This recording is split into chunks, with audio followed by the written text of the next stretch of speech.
are listening to Bras, Panties and Sports.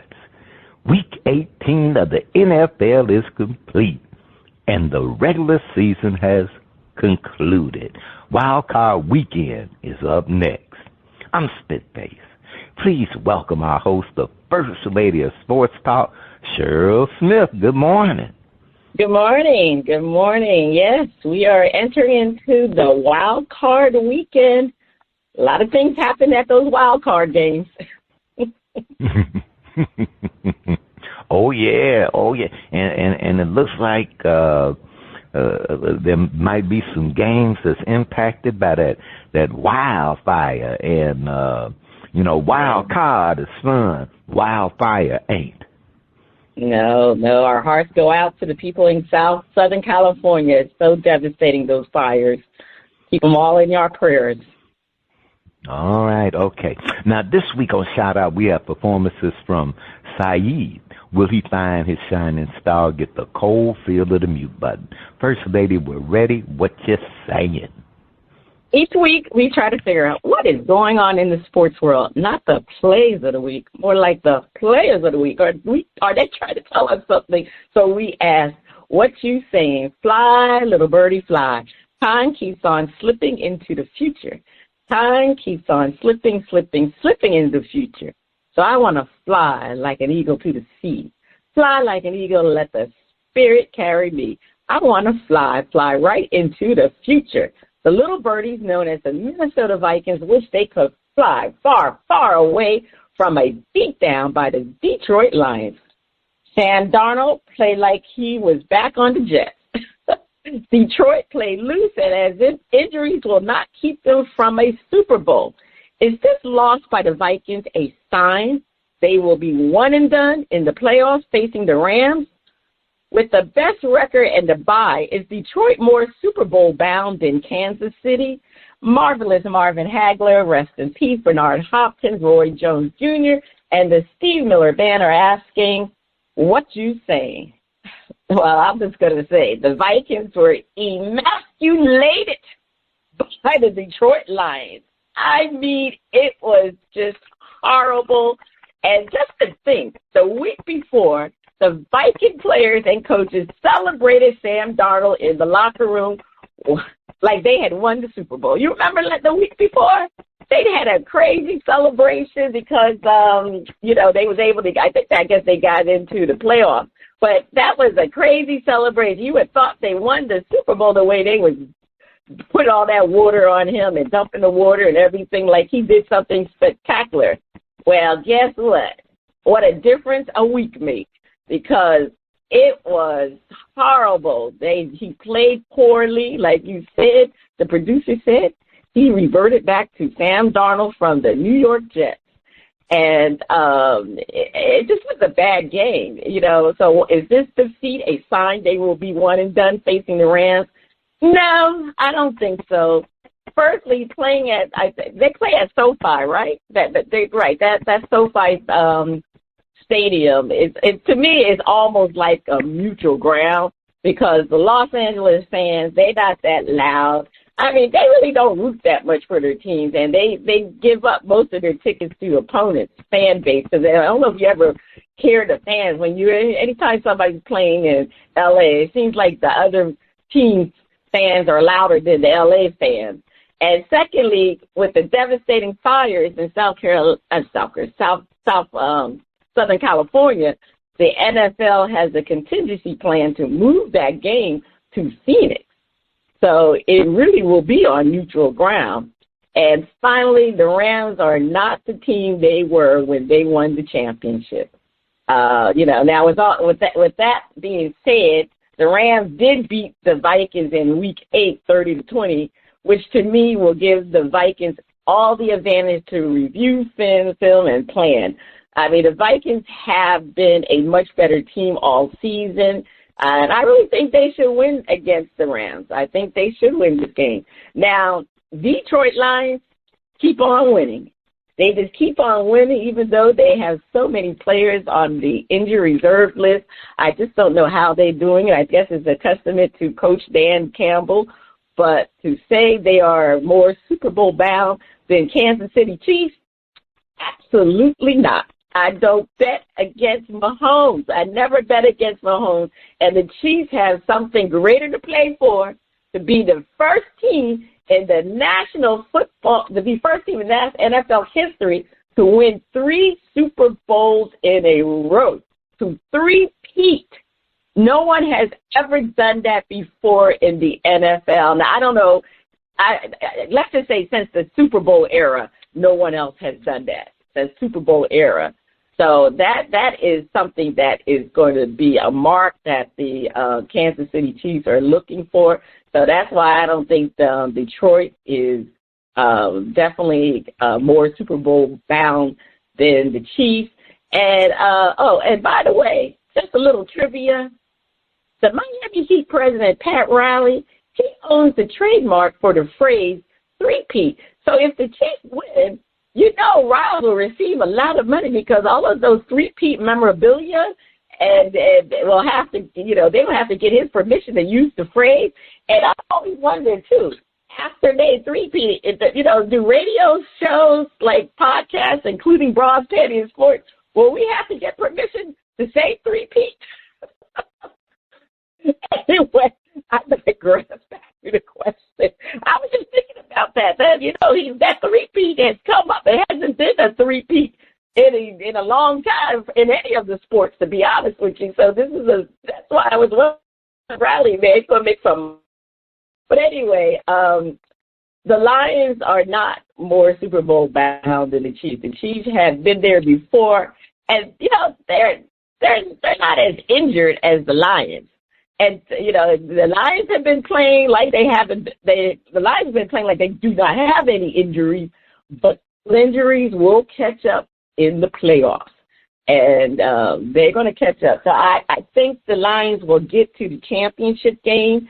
I have to see if they're in line to get there to play the Eagles, but I think right now I would give the Eagles the edge, and I don't think they will be Super Bowl bound. That's because I just think with their injuries, those injuries are eventually will catch up to them, and it's just you can't play too many games and don't think that it's going to catch up. It just can't happen. So Spitface, what are you saying about this? First Lady, when I look at the Vikings did get a beat down. That game was embarrassing. And there was a time when the Vikings had what they called the purple people eaters. And Detroit looked like they were the ones doing the chewing. Because they was eating up some purple. Now, but I don't think as bad as they played, as bad as Sam Darnold looked, there are those times. This might have been a beat down at the right time. And why I say that is that they're still in the playoffs. They got the best record out of all the Wildcard teams. So they're going to play until they get to, quote, like a big game. They're going to play the lesser. They're going to play the winning teams with the division winners with a lower record before they get back to playing Detroit, if they do get that far. But I think that you get a beat down like that, that gives you like pause to look, see where you at, and go, you know what? If we don't bring our best game, our best efforts, we will lose. And this close, that's a wake-up call you get. It's Sam Darnold. He was seeing ghosts all over the place, and it's a wake-up call for him that, hey, my game, he got a lot on the line. His future contracts, has he been a Sam Darnold in disguise? Some other player, but or it has the real Sam Darnold emerged, and this is how it's going to be. I'm looking at the Vikings and I'm looking at the Rams, and no way. The Rams, they did a great job to get into the playoffs, given all the injuries that they've had. But the thing is, the Vikings are actually a better team. They really are. They're a better team, and they're going to play a team in another dome. So, and if they have to go to neutral territory, then there's no real advantage for the Rams. Now, I will say that Stafford, he's had the experience and he has a ring. And that may keep the game close, but the Vikings will prevail. Now, with the best record in the bye, is Detroit more Super Bowl bound than Kansas City? Odds are no. They have some challenges ahead, and the thing that Detroit really has going for them is that they are a team that has some serious depth. And for most of the league, teams, their starters may be great, but when you start going below that first line, things drop off quickly. Detroit has been fortunate that I'd say their coach and their GM have not only created a culture, but they've brought in players in those secondary roles who they may not be able to go the distance, but they can do it. They may be able to fill in just enough. So season long, no way, but in a sprint, they can do the job. So they're not more Super Bowl bound than KC, because they got some competition that's coming up. Their Eagles. The Commanders could get hot. The Bucks, could all of a sudden, ramp up, which they've been on, Baker Mayfield playing out his mind at the moment. So, but I will say that Kansas City ain't exactly got it may not be smooth sailing for KC. It may not be, because teams know who they facing with KC. So it may not be so that they're so much super bound. And as far as that three-peat, since we ain't selling T-shirts, since we ain't selling T-shirts, old Grumpy said we could say three-peat all we want, First Lady. We ain't selling no T-shirts. Yeah. Can't go around. Somebody you see, no, Pat Riley, no, you ain't getting money that way. Okay, that's all I got to say, First Lady. Yeah. It just came, because I was thinking three-peat, the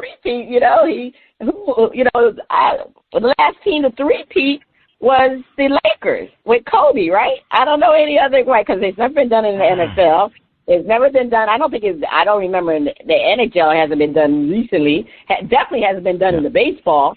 So the basketball season. Well, I have to check, but yeah. I don't remember. Boston didn't. I'm thinking them old Yankee teams back in, when they had black and white, Anyway. and just radio broadcasts and all that stuff that it might have been. All right, Spitface. Take up to you. You're next. Don't call it a comeback. I've been here for years, rocking my peers and putting suckers in bed, making the tears rain down like a monsoon. Listen to the bass go boom. Explosion, overpowering over the competition. I'm towering. Wrecking shop when I drop these lyrics that'll make you call the cops. Don't you dare stare, you better move. Don't ever compare me to the rest that all get sliced and diced. Competition paying the price. I'm gonna knock you out, huh? Mama said knock you out, huh? We are talking about the knockout punch to Jared Mayo of the Patriots and Antonio Pierce of the Raiders in the way of being fired by their respective teams. Is it starting to look like black head coaches only get 1 year to turn things around, while losing coaches get at least a second year? And what we meant by that was, while non-black head coaches who've been losing get at least a second year.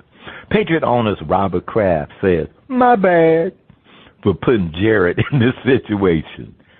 Gee, that was nice." Leroy Satchel Page, Walter Buck Leonard, and James Cool Papa Bell are asking, what you saying? You know, I'm looking at the situation, and it is tough enough for black coaches to get the opportunity to be a head coach. So you got that challenge in itself. And then when you get there, usually you're on some remarkably terrible team, and management wants you to hurry up and get it turned around. And if you don't hurry up and get it turned around, then, bad pick at head coach. When it's like, look, what did you give me?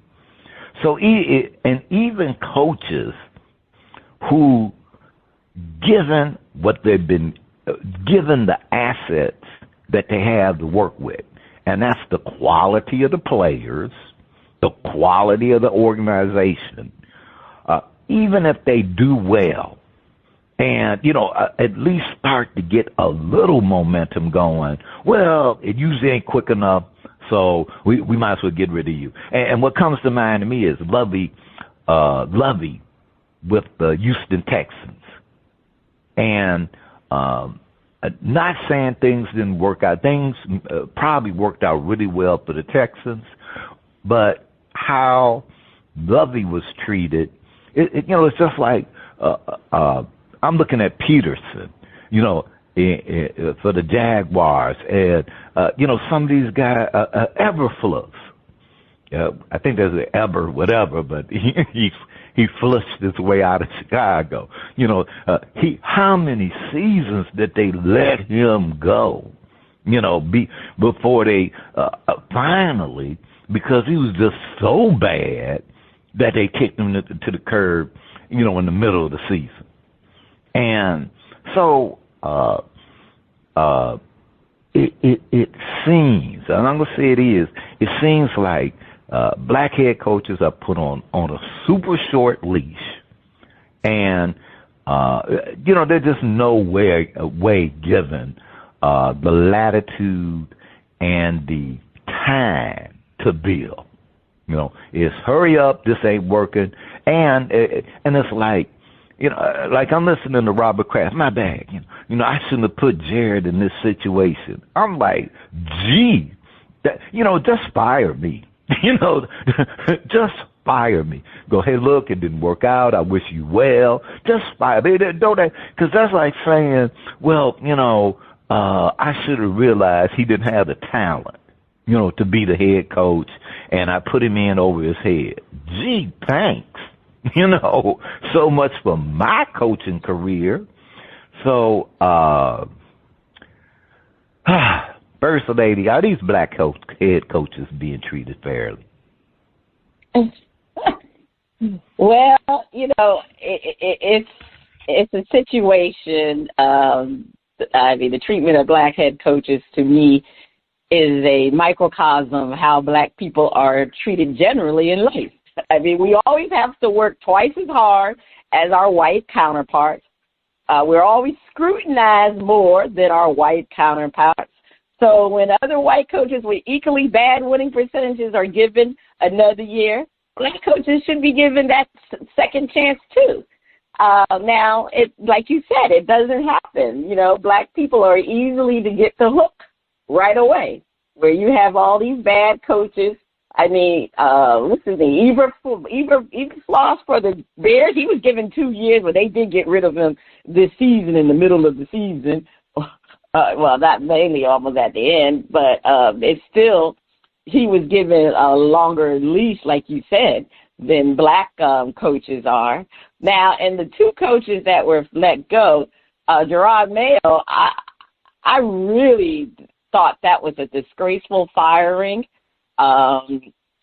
because he was hired directly by the owner, Bob Kraft.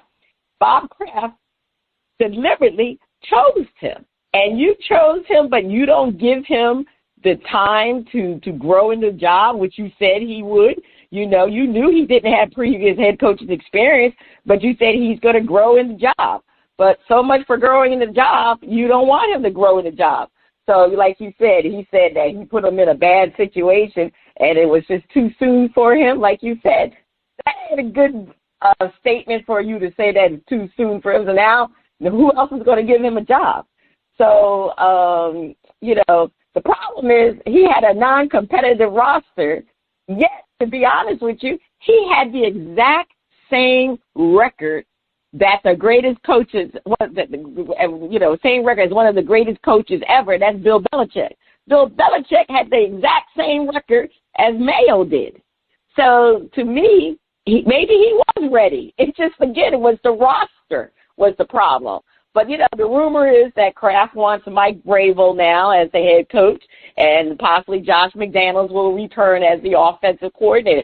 Now, Mike Vrabel was available last year before Kraft hired Mayo. I'm not sure if he just wanted to take more time. So I think that was the whole issue. Now that Vrabel may be ready to get back into coaching, so he's going to dump Gerard Mayo and hire Mike Vrabel. I mean, that's not the right thing to do. I mean, that doesn't speak volumes about Bob Kraft.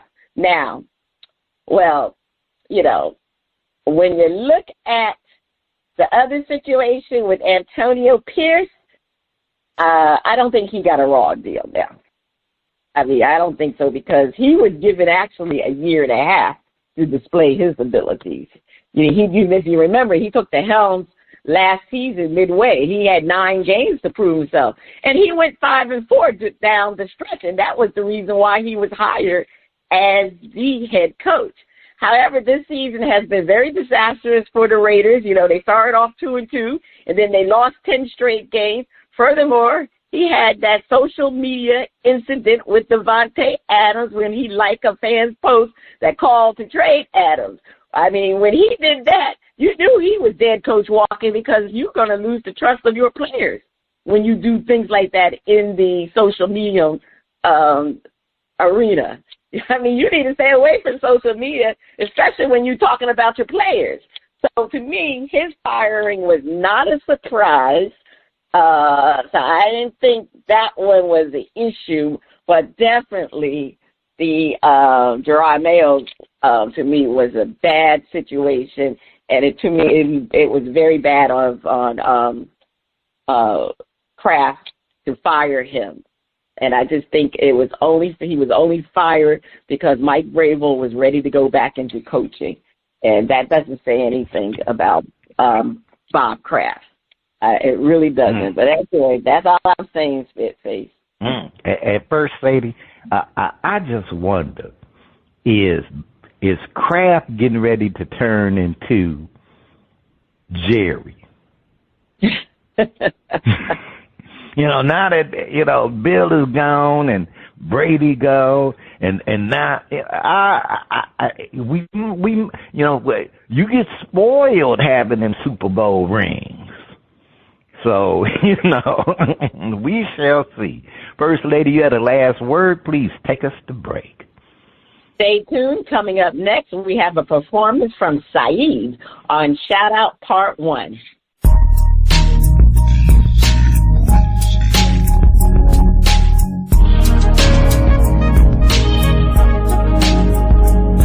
The music flows in from around the globe. To get a shout out from the panel, First Lady, I can't wait to hear the music from Siyiid. On Shout Out, we feature new independent artists who are looking to find their shining star. If we like what we hear, we'll give the track a shout out. If we don't like it, we hit the mute. On the first part of Shout Out, we are featuring music from Siyiid out of Philly from his hit holiday album, Note to Self.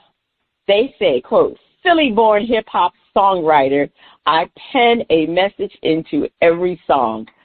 Something you can relate to, something you can vibe with, something you can sharpen your perspective, whether it's about faith, wisdom, love, or aspiration.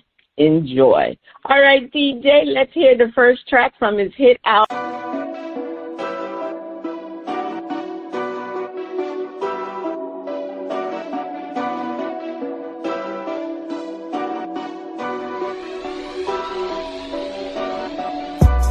Always all alone, I might just be alone, Always by myself, I might just be alone, Solo making moves, I might just be alone, All that probably proves I might just be alone, Yeah, I might just be alone. Hey, I might just be alone. Hey, I might just be alone. Hey, I might just be alone. They don't wanna ride, then I go alone. Making moves by yourself, that's how you know you grown. Major key in life we know is if you slow, you blown. Opportunities, these lessons I put in a poem. Most complainers won't do nothing, they just like to groan. And I decided that's behavior I don't like to clone. I put my hands to the plow, nose to the grind. Getting busy and success, those intertwined. And plus I know my life is blessed, the road been divine. When you taking all the steps, your soul tend to shine. I'm so fluorescent, hours I hold is precious like diamonds inside a necklace of the passive. I'm so aggressive, but I ain't about the drama, although I'm young and I'm restless. But time equals dollars, don't think I'm dumb and I'm reckless. And weeks come from hours and hours, minutes and seconds. And I'm a firm believer, no better time than the present, Always all alone, I might just be alone, Always by myself, I might just be alone, Solo making moves, I might just be alone, All that probably proves I might just be alone, Yeah, I might just be alone. Hey, I might just be alone. Hey, I might just be alone. Hey, I might just be alone. They say that time waits for not a soul, and I'm no different. If it's sick and then I gotta roll. Hit the ignition, might be missing on my pot of gold. I chuck the deuces, rev the pistons, yelling adios. Goodbye, I got some things to do and things to see. And everybody ain't as bodied as they seem to be. They say regret is a sickness that you catch late in life. Symptoms come from decisions you never made in life. The hourglass almost empty, no time to make it right. So I decided to move, despite who moving with me. My homies know how I do, despite who do it with me. Time, I ain't planning to lose, cause people's mood is shifty. Yeah, don't get me wrong, I'm off a team effort. But ain't no team if it's gonna mean I let my dreams fester. I made my mind up to never settle for things lesser. Trying to make up time that you lost, now that's extreme pressure. Always all alone, I might just be alone, Always by myself, I might just be alone, Solo making moves, I might just be alone, All that probably proves I might just be alone, Yeah, I might just be alone. Hey, I might just be alone. Hey, I might just be alone. Hey, I might just be alone.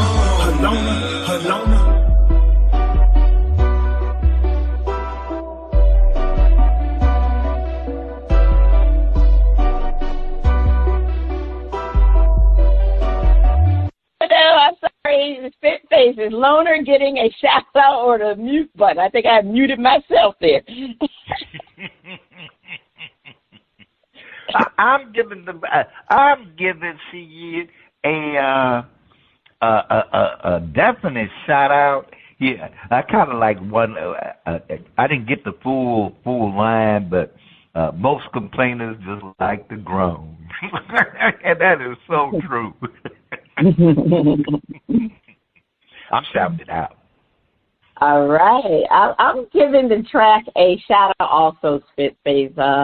I thought the record was well produced with the music fitting his rapping style, and it was hot. I enjoyed that. It was definitely a good sound for Siyiid. So on part 2 of shout out, we'll be featuring another performance from Siyiid.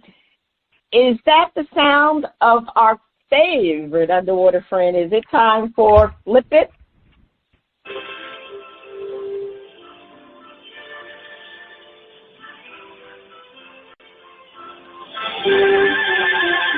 They call me Flipper, faster than lightning.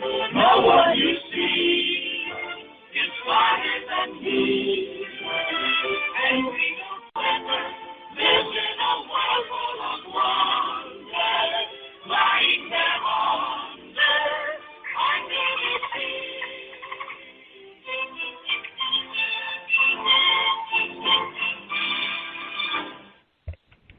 Time for Flip It. While hosts defend a point and then flip the script and defend the opposing view. We wonder, more dangerous in the playoffs, the Tampa Bay Buccaneers or the Los Angeles Chargers? Defend, Baker Mayfield and the boys are hot and rolling. Lot more dangerous than the Chargers. First Lady, Baker Mayfield, Cleveland fans. I just had to talk about this for a minute.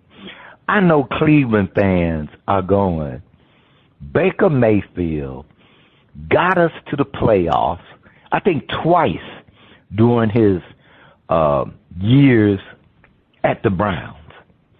And they can only imagine that, maybe he would have grown as a quarterback, sort of like what has happened over the past few years, going from team to team and finally, I'll say, finding a home with the Tampa Bay Buccaneers. And the man grew. He grew. Some players, actually are better than they were years ago. They got seasoned. They adapted. They learned. And Baker is like a dangerous quarterback. And, I give Herbert mad props. He's a bad boy. And his future is definitely bright. But with that, I just go that between the two, I'd rather have Baker right now. Because when you got a dangerous hot quarterback whose team is starting to play like they can win something and make some real noise, ooh, buddy. The Chargers are playing over their heads right now. They're playing over their heads, and my man, that's right, my man, Harbaugh, got them boys doing it. But there is a point where talent will win the day. And right now, the Chargers need some pieces, and looking at Baker Mayfield and the boys, they in a great position. So right now, if I'm sitting up here, especially in the, where they are in the NFC, you don't want to play them. You do not want to play them. And so it's going to be an interesting ride, but they are a lot more dangerous than the Chargers. First Lady, defend. I look at it like this. Baker Mayfield and the boys, that offense right now is red hot. They are well balanced. Baker has passed for over 4,500 yards with 41 touchdowns for the year. Mike Evans has catched over 1,000 yards per year. And Bucky Irvin has rushed for over 1,000 yards. So this offense is very elite. This offense averages 454 yards per game. And the Bucs are playing, the Bucs are not playing the Chargers, but they playing the Texans. So I think the Bucs are definitely the more dangerous team to go on, more so than the Chargers. Now, even though the Chargers have a head new coach, Herbert has a history of underperforming in the playoffs. They had a collapse, if you remember, against the Jaguars in 2022 in Herbert's only playoff appearance. He had an 84.7 passer rating that series. He threw for 273 yards and only had one touchdown. Baker's playoff record is 2-2, but he has more experience as a quarterback in the playoffs. And this Bucs team is always more seasoned than the Chargers team. I mean, the Bucs are definitely a more dangerous team than the Chargers because I just find the Chargers always they just always come up very small in big games. And Baker Mayfield, you know, he's always been an underdog, but he just has that winning mentality.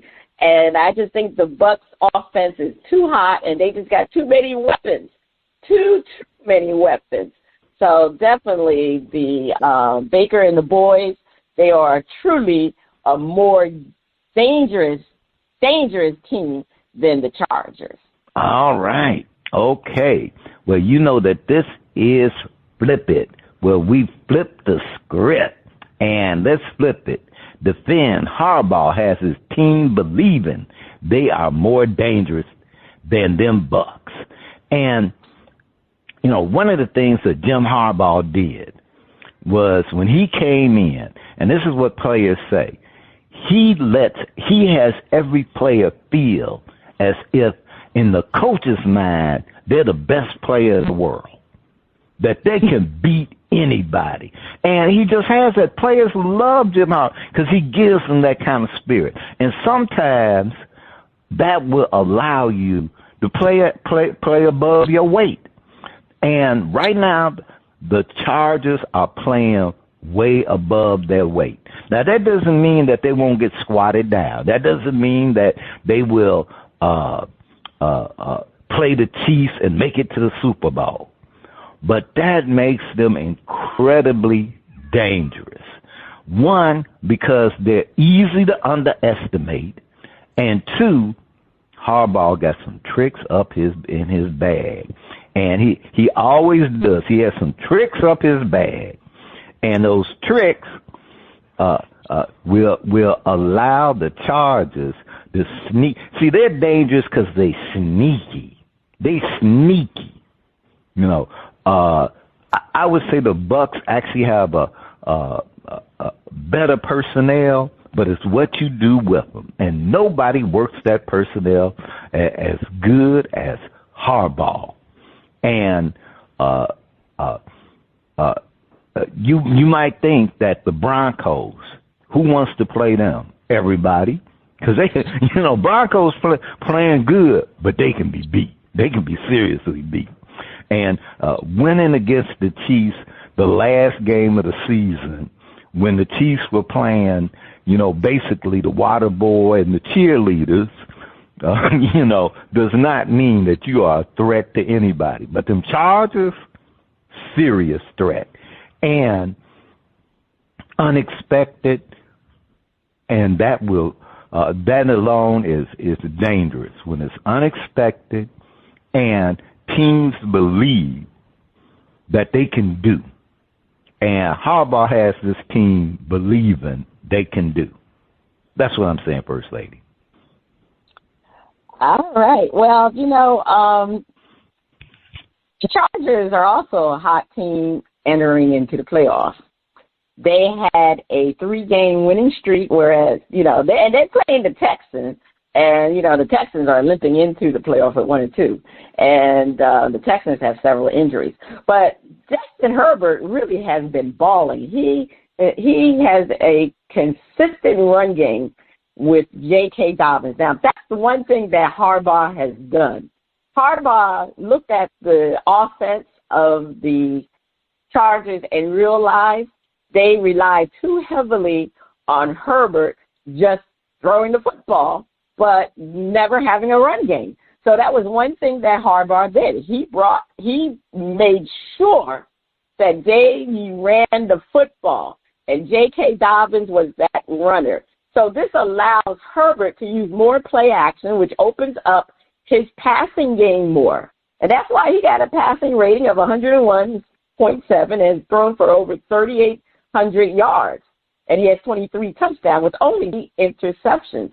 So, I mean, that made a big difference in Justin Herbert's abilities and to add that run game, and that's what Harbaugh has done. And also the Chargers defense is definitely ranked much, much higher than the Buccaneers defense.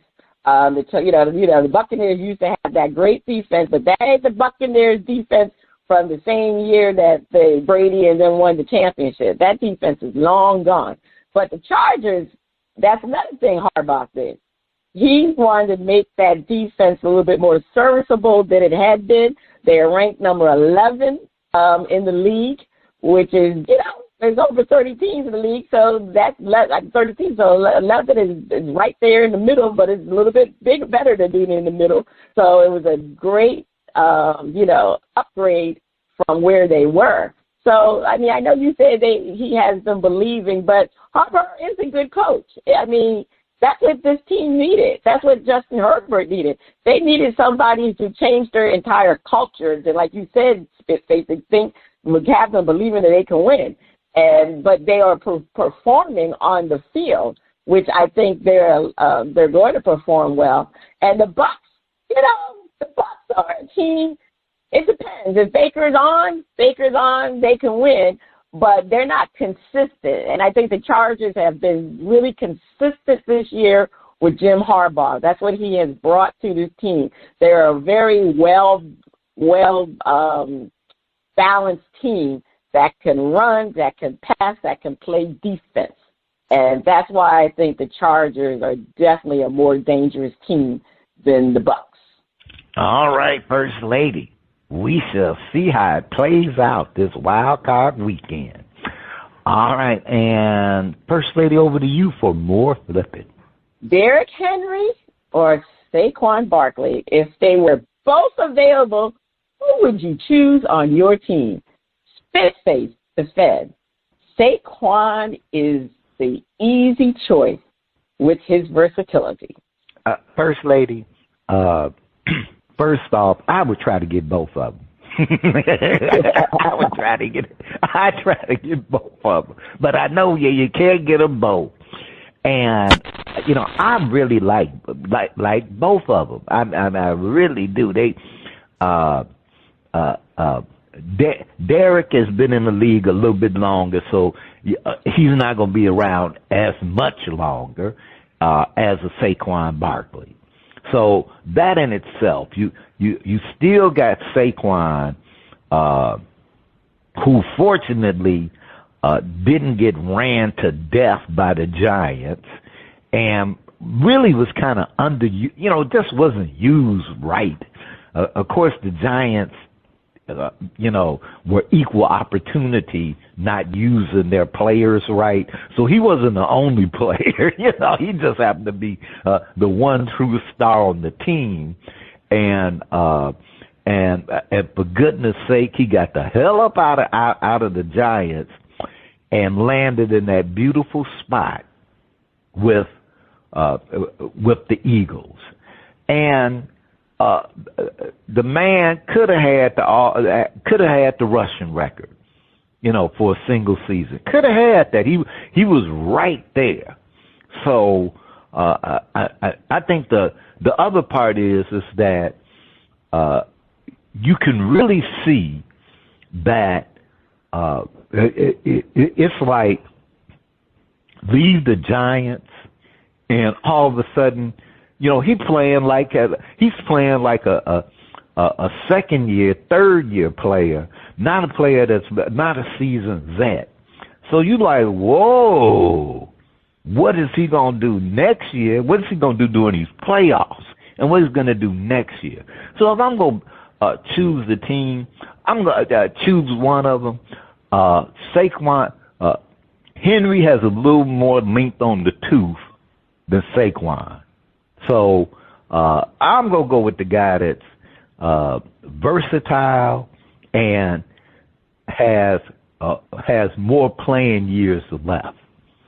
So got to go with Saquon. That's what I'm saying, verse 8. Well, yeah, Saquon is younger and rather better than Henry, and yeah, the age is a big difference. I mean, Saquon's what, 27? Derek is 31, so he is long in the tooth.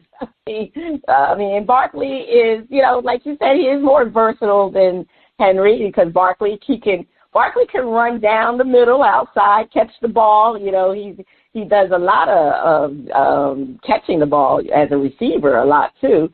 I mean, he can really do it all. He has the more superior per game numbers because he has more explosive runs this year than Henry does.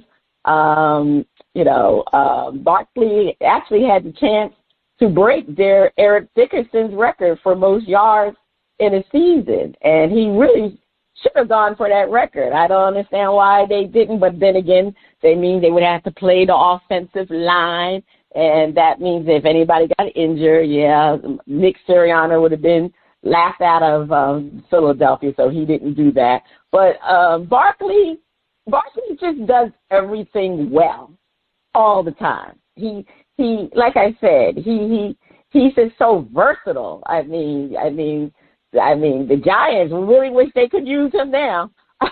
They chose him over Daniel Jones, and look what happened with Daniel Jones. They got rid of Daniel Jones anyway. But, Saquon has more years left on his wheels than Derek does. But Saquon definitely, like I said, he can do everything. If you need him to break a tackle, he can break a tackle. He can go to the right. He can go to the left, go through the middle.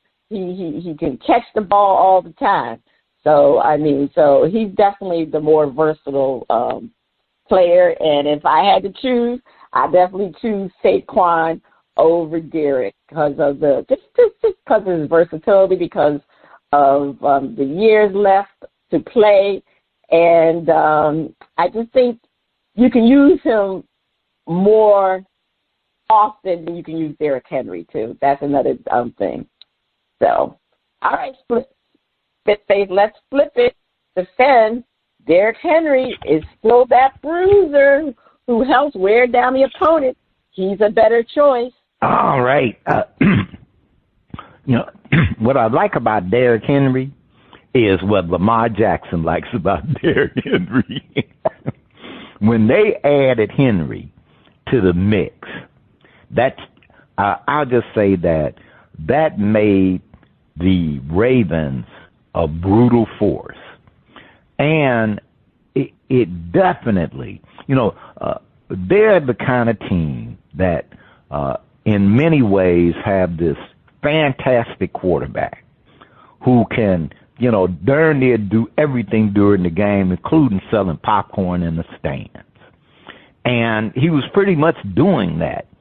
And Derrick Henry steps in, and he's having another MVP season. And he's not having to take a lot of the risks he was taking before Derrick Henry. So he still runs with the ball. But a lot of it, he's like, look, I got my man Derrick. And Derrick is bowling him over. And not just bowling him over occasionally, bowling them over consistently, where they can grind and pound. And they will grind and pound, and that clock keeps ticking and control the game. Now, not that Saquon can't be used that way, but sometimes that versatility and the fact that he can break one, they score a point, but then the other team has time to come back. And Derrick Henry is going to allow your team to eat up clock and control. And oftentimes it's that, can we control the clock to keep that other team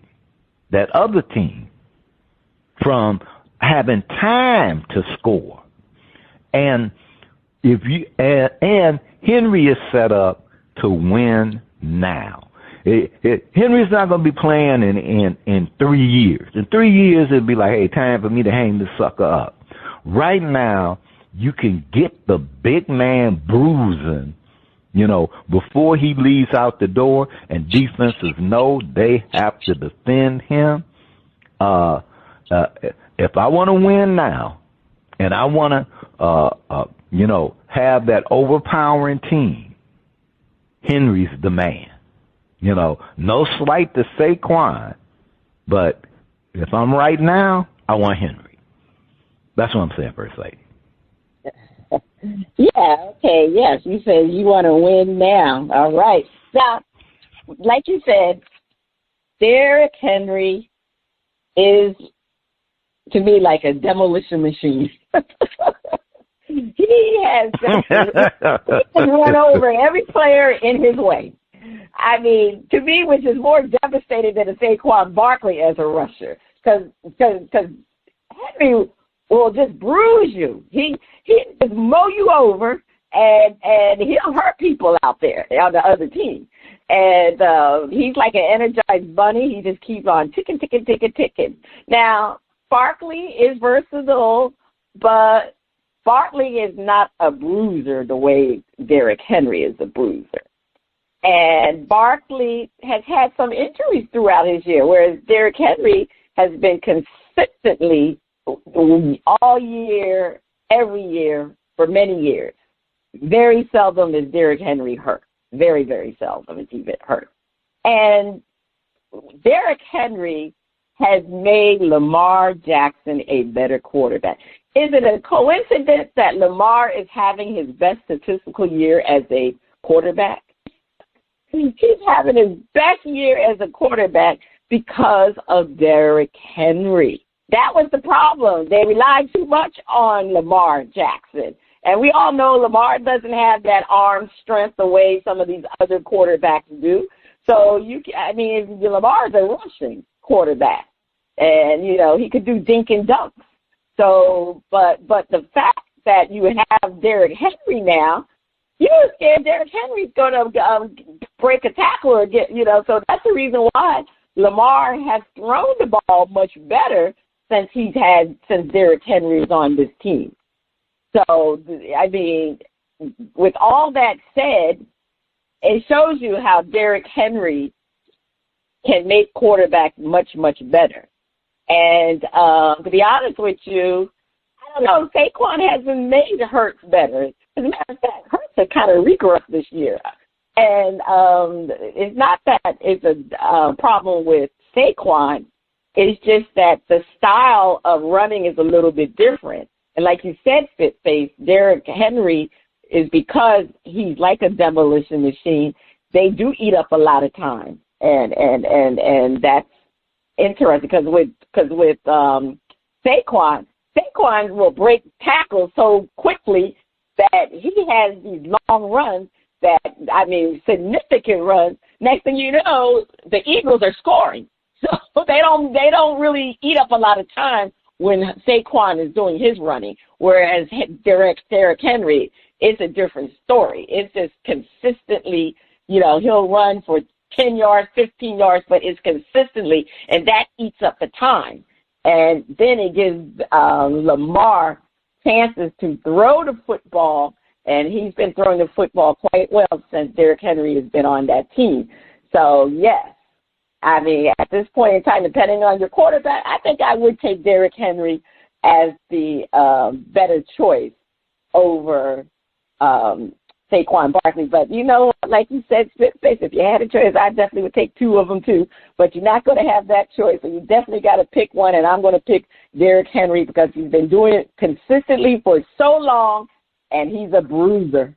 He's a bruiser. Demolition Man. Demolition Man. Was Sylvester Stallone in that movie? What's his name was in? What's the Demolition Man? Oh gosh. Oh no, I can't think of his name right now. The black actor, Wesley Snipes. Wasn't Wesley Snipes in Demolition Man? But he was in it, but wasn't. Who did he play counter to?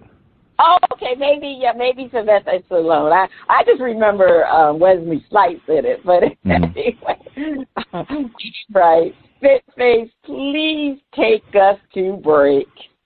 On the other side of the break, we have another performance from Siyiid on Shout Out Part 2. Please keep your ears glued to those speakers.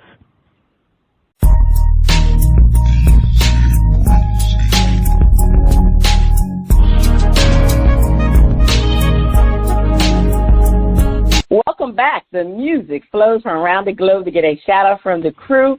Spitface, over to you. All right, on the second part of Shout Out, we are featuring more music from Siyiid. Let's hear Like Me. Like Me.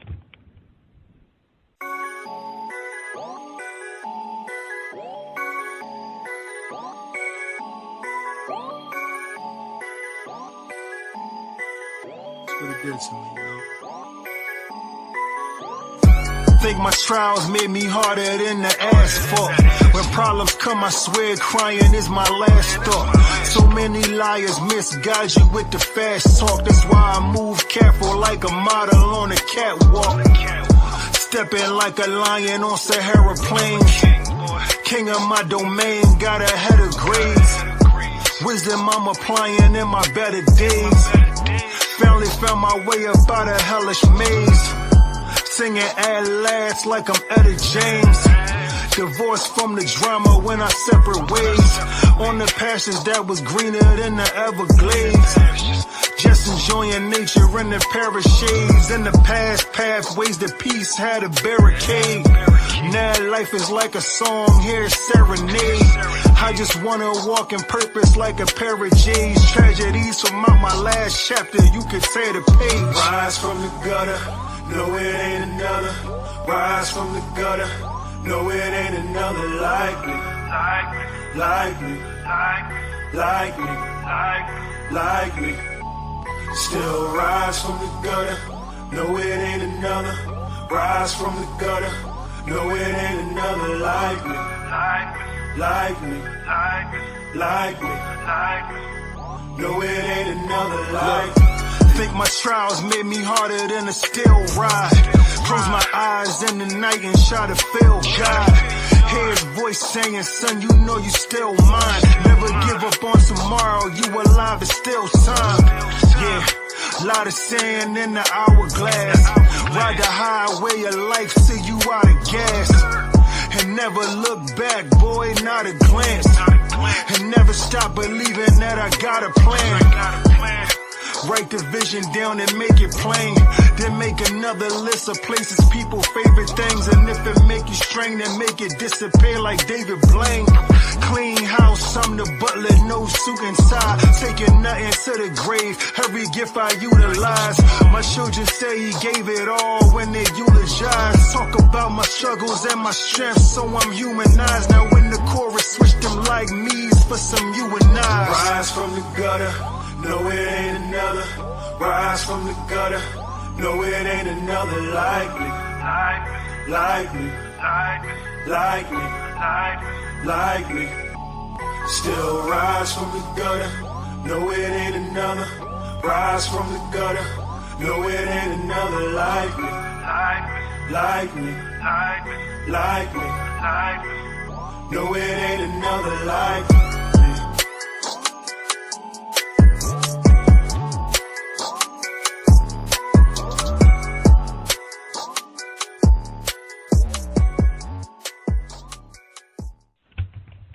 All right.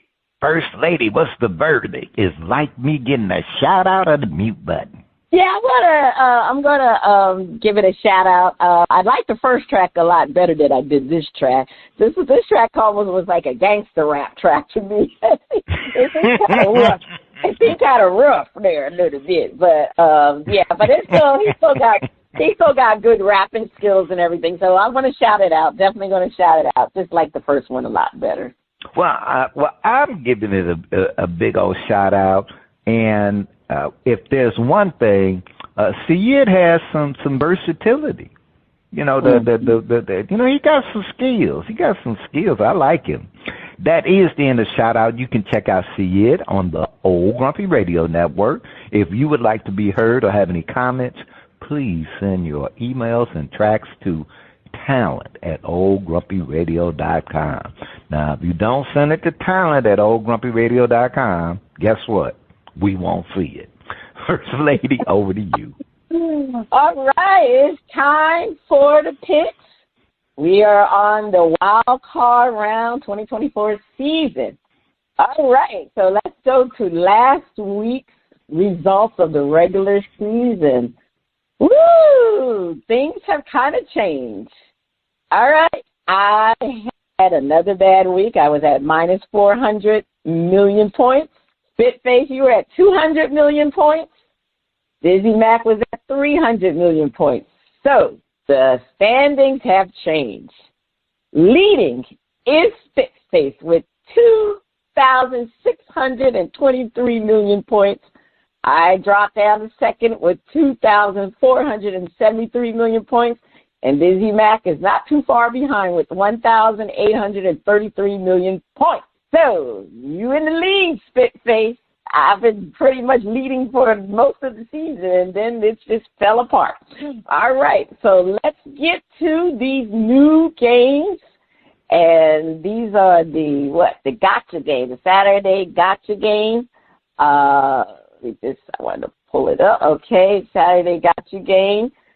We have the Chargers versus the Texans, and these points are worth 250 million points. Chargers for the Texans. All right, so I wrote down a team here. I don't know. I'm changing my mind. I am going to change my mind. These were some tough wild card games to pick, and let me tell you the reason why. I had the Texans, but the Texans have not been playing well at all. And the Chargers are on a roll, and the Texans are kind of injured. Even though they're playing at home, I'm going to go with the Chargers. I initially had the Texans, but I'm changing it to the Chargers. DizzieMac, we're going to have to get his results later, but Spitface, who do you have? Yeah, First Lady, I think I've been like you. I've been flipping back and forth all week long. Chargers, Texans. But I'm going to roll with the Texans, the home team. Their defensive star, who was suspended, will be back, and I think overall that they will squeak out the victory. So I'm going to go with the Texans. Well, the wise guys had the Chargers. Well, it's not the wise guy. It's they had the Chargers. It's what people put the money on. A lot of people put money on the Chargers. But anyway, now the next game, Steelers versus the Ravens. Spitface, who do you have? Gotta go with that. Hey, I gotta go with that bowling ball running down the field. I'm going with the Ravens. I've been going back and forth with this. Common sense tells me to pick the Ravens, but the Steelers have lost 4 straight games, and in that losing them 4 straight games, they played the Ravens, and actually they played the Ravens quite tough. Now, Steelers usually play Lamar. That was the first time Lamar has beaten the Ravens. Has beaten the Steelers. He's never beaten the Steelers until a couple of weeks ago. But I don't know. Everybody has counted the Steelers out on this. I know that's 250 points, man. If I was ahead, you know what? I just think Tomlin can't let this team lose 5 straight games in a row. That's just too much. I think the Steelers are going to win. I'm going to say the Steelers. I think Tomlin could plan for Lamar Jackson. The more you see him, the easier it is to plan for. So I'm going to go with the Steelers. All right. I just wish it wasn't 250 points. But anyway, let's move on. The winners versus the losers, these are worth 100 million points. The Broncos versus the Bills. Spitface, who do you have? Bills. I have the Bills too, but that's not an easy game either for the Bills. That's not an easy game. All right. The Packers versus the Eagles. Well, see, now that I know Jalen Hurts is playing, there's question about what's his name? Love? Jordan Love. There's some questions regarding his hand or finger or something like that they would say. So I'm going to go with the Eagles, and you have the Eagles, right? I'm rolling with Saquon. Yeah, you said it. Oh, you didn't say Me and the running backs are rolling with each other this week. Yeah. Henry and Saquon. Now, I'm gonna tell you something. These are some darn good wild card games because some of them are like you don't know who's going to win. So that's what the wild card, because wild cards usually mean they're mediocre, right? They're not the top people. But anyway, Sunday Night Madness, 500 points. Commanders versus the Buccaneers. All right. I went first last time, Spitface. I think you go first this time. Who do you have, Commanders or the Buccaneers? This is a tough one because Jaden has pulled some rabbits out the hat. But I'm rolling with my man Baker. You went with Baker. Give me the Bucs. Oh, actually, you went first. I went first. You went first last time. I'm rolling with the Commanders. I'm rolling with the Commanders. I think they got a better defense than the Bucs too. So I'm rolling with the Commanders. They are playing at home, but I'm going to go roll with the Commanders. All right, Monday night mind warp. 500 million points. Vikings versus Rams. Oh, I am going to go with the Vikings. I just think that was an aberration. They had a beatdown last week. I think the Rams have not been all that spectacular this year. So I'm going to go with the Vikings. Spitface, who do you have? I'm going with the purple. I think they will rebound from that beat down. All right. Okay. That's it, right? That's all the games. Unless you know something, that's all the games last week. That's all the games. It's going to be very exciting. It's a lot of good games, I can tell you that much. All right. Spitface, what is your top story to watch this week? Ooh, the college football playoffs. What is Notre Dame going to do? Sure, that is the top story to watch. And, I mean, obviously, the other top story to watch is the wild card games, right? Who's going to win these wild card games? That's it. We're still on the week. So who's going to win these wild card games? And we shall see. It should be interesting. I mean, if you bet on football, that's tough to be betting on these games. That's tough to be betting on these games anyway. All right. Check out our current and previous episodes at BrasPantiesandSports.com and our Facebook page, BP and Sports. This is Cheryl Smith, the First Lady of Sports Talk. As Spitface, you have been listening to Bras, Panties, and Sports. See you next week.